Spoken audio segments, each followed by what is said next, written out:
Okay, yeah, so this is a film. It was originally going to come out in cinemas, and then Corona happened, so it didn't. But instead of, like Scoob or Trolls World Tour, where it just went straight to VOD, they just gave it to Netflix, most probably because even Paramount knew it was bad. And it's not bad. I'd just say it's very average. Like, it's definitely not my thing. Kumail Nanjiani and his wife Emily V. Gordon fantastically wrote a film about how they got together, basically, and then got Michael Showalter to direct it. And now this is another film with Kumail Nanjiani and Michael Showalter directing, and pretty much they went from trying super hard to make a good film to make this.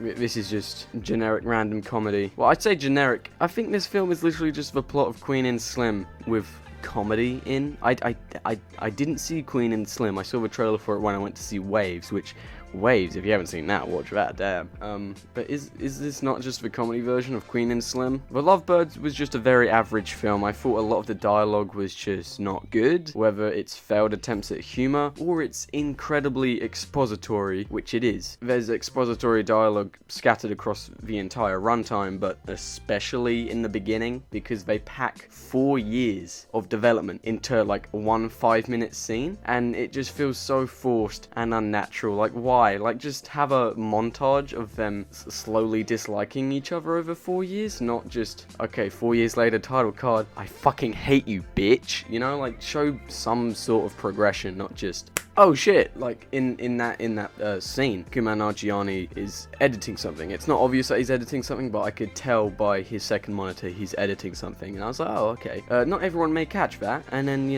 like 2 minutes later, Issa Rae is like, you make documentaries, and I'm like, oh, okay. Why does he make documentaries? I don't know. he just does. That's just his character. Okay, fine. Why did they do that?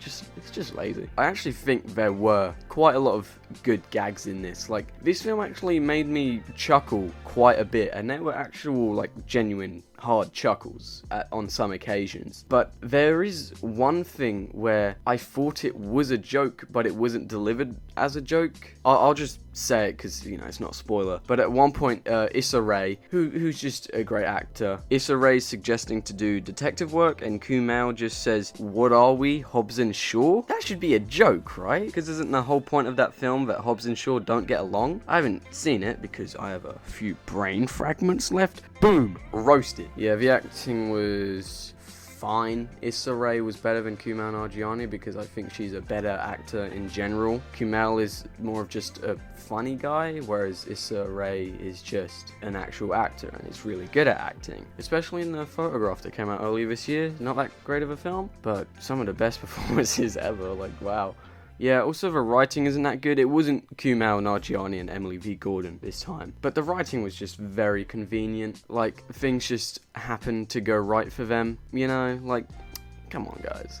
So there's stuff like that. And also, this is just a pet peeve of mine. If a film is shot in a 16:9 aspect ratio, that's just something I don't like. Like, they just always come off as cheap to me and lazy, and this film is in 16:9 aspect ratio. That's not good. Yeah, this video is shit because, honestly, I wasn't even going to watch this film. I only watched it to make this video because a video should be going out on Saturday the 23rd. I've literally been fucking editing it non-stop, and I'm still not done somehow. Literally for the past 2 weeks, it's all I've been doing, and it still isn't out yet, so I'm sorry for making this a low effort video. If you want to watch this film, sure, go ahead. It might be your thing. It wasn't really mine. You might have fun with it. I had quite a bit of fun with it, but it's just an okay film. I'm sorry, I don't really know what to say. I won't go into spoilers because I need this video to be done quickly, and also, a film like this, you can only really spoil jokes, like nothing really interesting happens. Oh, yeah, that's one point. The combat in the film, it's not like it was super well choreographed. In films, people are either just comedically bad at fighting to the point it's just not even funny, or they're just somehow miraculously perfect. It felt realistic. They would just do whatever the fuck, do what they needed to do, and it actually felt somewhat realistic. I like that. I wouldn't have watched it unless I had to make this video, and I'm not really disappointed by it. I was expecting it to be bad anyway, but yeah, it was better than I was expecting. It made me laugh a few times, but the writing is pretty shit, and I mean, there's a whole bunch of other films out there which are just miles above this that you could watch instead, but hey, I don't care. You're most probably bored as hell right now. Watch it if you want to have some fun. I just yeah, be safe, have fun. We're all gonna be dead in a fucking year, so might as well.